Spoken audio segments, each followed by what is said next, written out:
Mas maganda tunog, di ba? Oh, ayan.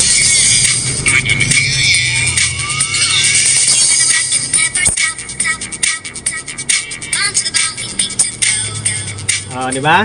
Balik ulit tayo sa mga driver compression unit or sa mga driver tweeter natin. Life hack ang ituturo ko sa inyo. Ito, dahil wala akong content na pang Twitter, although meron tayong content na mga repair, naisipan kong gumawa ng ganitong klaseng content, yung life hack na tinatawag. Kung sakaling may mga TV kayong luma o siraan na, di ba? Bago nyo itapon, tanggalin nyo muna yung mga speaker nya. Tulad dito, meron akong speaker. Yan, tanggalin nyo muna. Brand nito ay Sony. Yan, Sony na 8 ohms na 10 watts lang ito. Pero laki ng magnet nyo, 10 watts lang yan ha. Okay. Ayan, 2 piraso to kasi naka-stereo yung mga TV natin eh. Mga old na TV, yung mga puwitan pa, yung CRT, mga ganito kasing speaker na nakagamit nila. Or di kayo sa mga LCD plasma na TV, magaganito yung mga speaker na malalaki.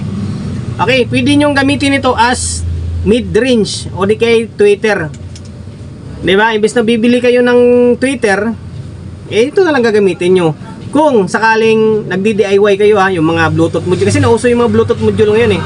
Bibili ng mga Bluetooth module na may kasamang amplifier, tapos gagawan lang ng kahon. Siyempre kailangan mo ng speaker, kailangan mo rin ng Twitter. Ito pwede ito. Medyo mahaba siya, pero pwede mo siyang gawin parang, alam mo yung mga horn, yung dehorn na mga Twitter, parang itong style pwede ito, pahaba siya oh. Saktuhan to sa mga D-size na speaker. Okay?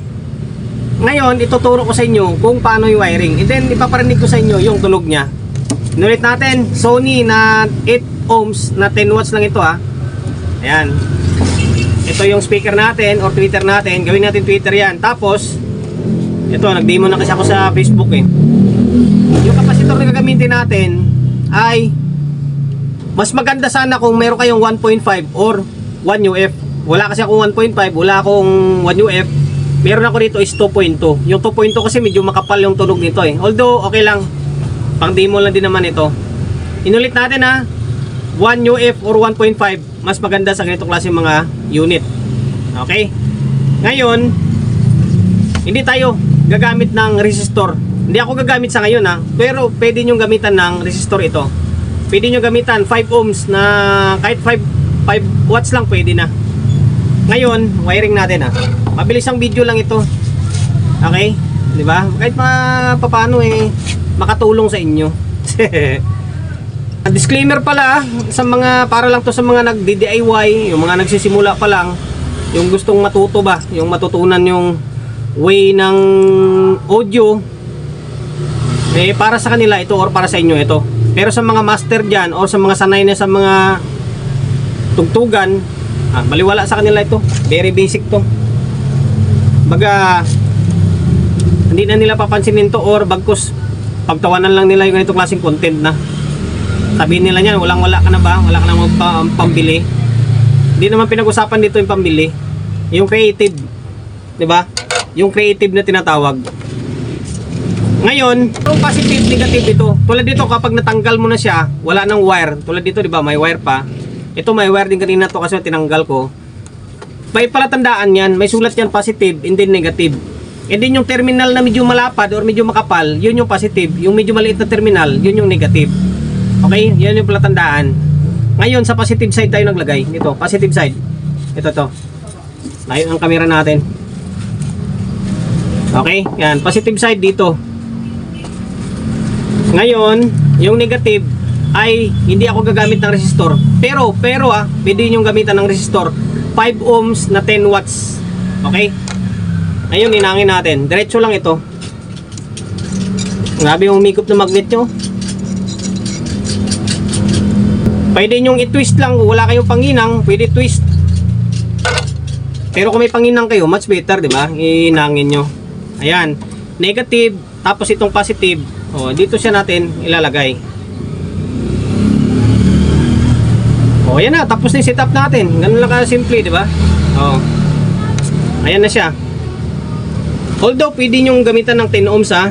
Ngayon, nagagamitin natin ng amplifier ay itong power amplifier to. Power amplifier. 10 Tecno na CA8. Okay, pang demo lang naman. Maganda tunog nito. Parang makalansing siya na may halong boses. Okay? Ngayon,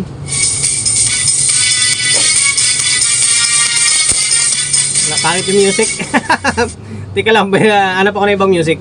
Wala, okay na to. Naka non-stop kasi tayo eh. Bahala na. Putol-putulin lang natin para hindi tayo makapiright. Okay? Ito siya.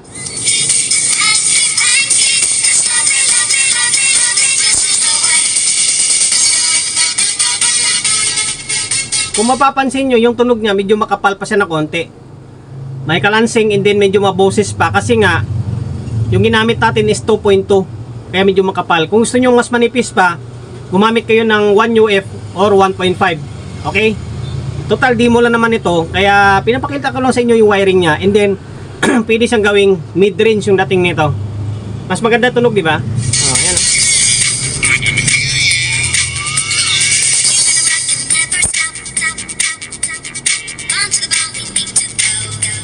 Oh, di ba?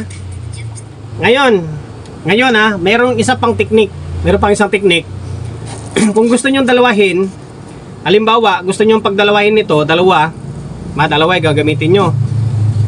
And then para mas tumibay siya, ipag-series niyo ito. Pag-series niyo, from 8 ohms magiging 16 ohms na. Kahit hindi na kayo gumamit ng resistor. Kasi magsi-series na siya. Ngayon, yan naman yung ipapakita ko sa inyo. Iiwalay ko sana yung video pero sige, ito, pagsamahin na lang natin. Okay, upo muna to. Ngayon, isi-series naman natin siya. Okay, para mas matibay. 8 ohms plus 8 ohms in series, magiging 16 ohms siya. Ngayon, yung negative nito is itim eh. Ito, may itim na wire. Ipapasok siya natin dito. Sa may negative nito, papasok natin dito sa may positive.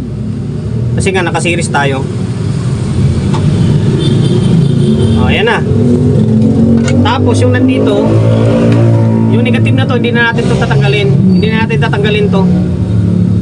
Negative, tapos ito magiging positive niya. Ito magiging positive. Positive nito, papunta siya dito sa negative, magiging series. Oh, ito na yung positive. Tapos yung negative is naka-steady sa kabila. Ngayon, oh, parinig ko sa inyo ulit. Dalawa yan ha. O, ayan. Ngayon, natin ulit. Useful to. Baka sayang naman kaysa itatapon nyo lang din naman yung TV nyo dahil siraan na. Yung speaker niya buo pa. O, gawin natin pakipakinabang. Okay, ngayon, gulin natin to. Ito yung positive, yung puti na to. O, dito siya. O, namakas siya, di ba?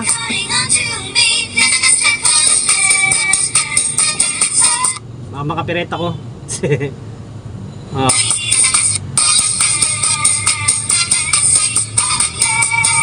Oh, di ba? Meron ka ng instant tweeter or mid-range. Inuulit ko kung gusto niyo mas manipis, 1.5 or 1 UF.